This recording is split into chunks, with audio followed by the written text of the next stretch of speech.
ನಮಸ್ಕಾರ.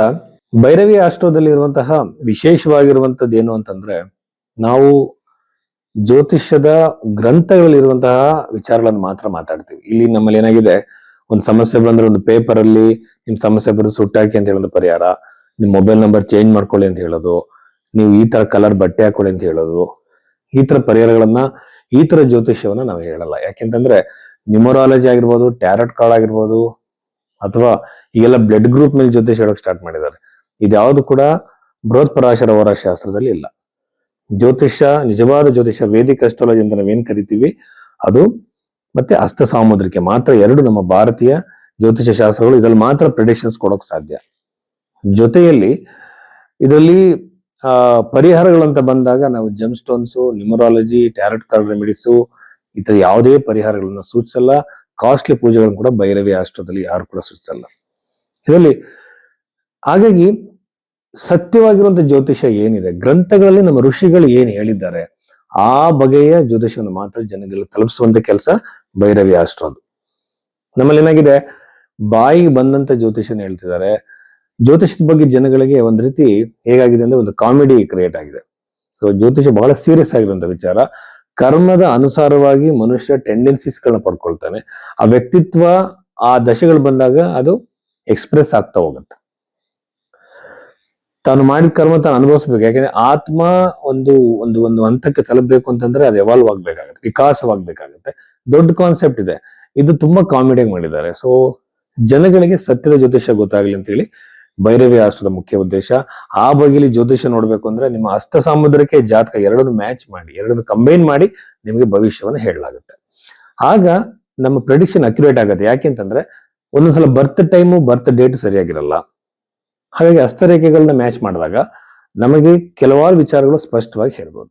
ಸೊ ಈ ಬಗೆಯ ಕನ್ಸಲ್ಟೇಷನ್ಗೆ ನೀವು ಭೈರವಿ ಆಸ್ಟ್ರೋನ ಸಂಪರ್ಕಿಸಿ, ನಿಮ್ಮ ಹಸ್ತದ ಫೋಟೋಗಳನ್ನ, ನಿಮ್ಮ ಜಾತಕವನ್ನ ಕಳಿಸಿ ವಿಶ್ಲೇಷಣೆ ಮಾಡಲಾಗುತ್ತೆ. ಮೀನ ರಾಶಿ 2026 ಜುಲೈ ತಿಂಗಳ ಈ ವಾರ ಫಲದಲ್ಲಿ ಮೀನ ರಾಶಿಯಲ್ಲಿ ಜನಿಸಿದಂತವ್ರನ್ನ ನೋಡೋದಾದ್ರೆ, ಮೀನ ರಾಶಿಯಿಂದ ರಾಶ್ಯಾಧಿಪತಿ ಆಗಿರುವಂತಹ ಗುರುಗ್ರಹವನ್ನು ಪಂಚಮದಲ್ಲಿ ವಿದ್ಯಾರ್ಥಿಗಳಿಗೆ ಒಳ್ಳೆಯದು, ಪ್ರೇಮಿಗಳಿಗೆ ಒಳ್ಳೆಯದು, ಮಕ್ಕಳಿಗೆ ಒಳ್ಳೆಯದು, ಸಂತಾನ ಅಭಿವೃದ್ಧಿಗೆ ಪ್ರಯತ್ನ ಪಡ್ತಿರೋರಿಗೆ ಒಳ್ಳೆಯದು, ಹೊಸ ಕೋರ್ಸ್ಗಳು ಮಾಡ್ತಿರೋರಿಗೆ, ಹೊಸ ಎಜುಕೇಶನಲ್ ಕೋರ್ಸ್ ಮಾಡ್ತಿರ್ತಾರೆ ಅವ್ರ ವೃತ್ತಿ ಜೀವನಕ್ಕೆ, ಗೌರ್ಮೆಂಟ್ ಜಾಬ್ಗಳಿಗೆ, ಎಲ್ಲರಿಗೂ ಕೂಡ ಅನುಕೂಲವಾಗಿದೆ.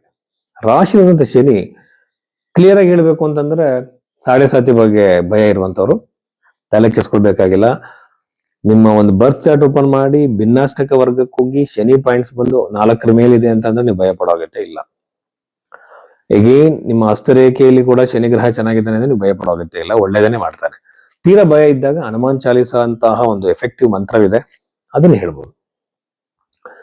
ನ್ಯೂಟ್ರಲ್ ಆಗ್ತಾ ಹೋಗುತ್ತೆ ಶನಿಯ ಒಂದು ಪರಿಣಾಮ. ಸೊ ಶನಿಗ್ರಹ ಅಲ್ಲಿ ಸ್ಥಾಪಿತನಾಗಿರೋದು ವಿವಾಹದ ವಿಳಂಬ, ಮ್ಯಾರಿಟಲ್ ಲೆವೆಲ್ ಕಿರಿಕಿರಿ ಜಗಳಗಳು ಕ್ರಿಯೇಟ್ ಆಗೋದು, ಎಂಗೇಜ್ಮೆಂಟ್ ಆಗಿರುತ್ತೆ, ಮದುವೆಗೆ ಡೇಟ್ ಫಿಕ್ಸ್ ಆಗಲ್ಲ, ಹಿಂಗೆ ತಳ್ಕೊಂಡೇ ಹೋಗುತ್ತೆ. ಈ ತರ ಸಮಸ್ಯೆಗಳಾಗಿರುತ್ತೆ, ಬಗೆಹರಿಸ್ಕೋಬಹುದು. ಹಾಗೇನೆ 12 ಮೇಲೆ ರಾಹು ಬಂದು ವಿದೇಶ ಪ್ರಯಾಣ, ವಿದೇಶಕ್ಕೆ ಹೋಗೋ ಸಾಧ್ಯತೆ, ವಿದೇಶದಿಂದ ಬಿಸ್ನೆಸ್ ಮಾಡೋ ಸಾಧ್ಯತೆ, ವಿದೇಶದಲ್ಲಿ ಇರುವಂತವ್ರೆ ಅಲ್ಲಿಂದ ಇನ್ನೊಂದು ದೇಶಕ್ಕೆ ಹೋಗುವಂತ ಸಾಧ್ಯತೆಗಳು ಅತಿ ಹೆಚ್ಚಾಗಿರುತ್ತೆ. ಮ್ಯಾಕ್ಸಿಮಮ್ ಫಾರಿನ್ ಟ್ರಾವೆಲ್ಗಳು ಆಗುತ್ತೆ. ಚತುರ್ಥದಲ್ಲಿ ಸೂರ್ಯ ಬಂದು ತಂದೆ ತಾಯಿಗಳ ಜೀವನದಲ್ಲಿ ಕಿರಿಕಿರಿ, ಅವರ ವೈವಾಹಿಕ ಜೀವನದಲ್ಲಿ ಸಮಸ್ಯೆಗಳು ಕ್ರಿಯೇಟ್ ಆಗುತ್ತೆ. ಪ್ರಾಪರ್ಟಿ ಖರೀದಿ ಆಗುತ್ತೆ, ಉತ್ತಮವಾಗಿರುವಂತಹ ಪ್ರಾಪರ್ಟಿನ ಕ್ರಿಯೇಟ್ ಮಾಡುವಂಥದ್ದು, ಗೌರ್ಮೆಂಟ್ ಇಂದ ಸ್ಯಾಂಕ್ಷನ್ ಆಗಿ ಬರುವಂತ ಪ್ರಾಪರ್ಟಿ, ಮನೆಗಳು, ಇವೆಲ್ಲ ಸಿಗೋ ಸಾಧ್ಯತೆ ಮೀನ ರಾಶಿಯಲ್ಲಿ ಜನಿಸಿದಂತವ್ರಿಗೆ ಇದೆ. ಉದ್ಯೋಗದಲ್ಲಿ ಬಹಳಷ್ಟು ಪ್ರಗತಿ ಇದೆ.